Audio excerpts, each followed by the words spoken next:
Welcome, awesome students, to week 7, grade repair week, in which we put out those fires before they ruin your grades. This week, if you have completed all 6 modules on Canvas, you get a week off. Some things you could do: you could read a short story. Poe's always there. He's always watching.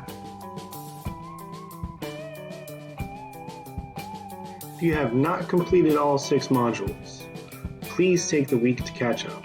Take some time to go on chalk. If you finish the term with a D or an F, you can submit grade repair and raise your grade to a C. Please make reasonable efforts to research your grade on chalk. Grade repair is the student's responsibility. And that's the plan for week 7. Please make sure to log into Canvas at least once a week for attendance.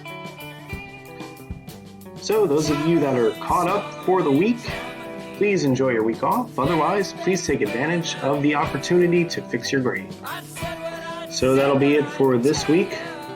Have a wonderful week and make sure to get that grade repair work submitted.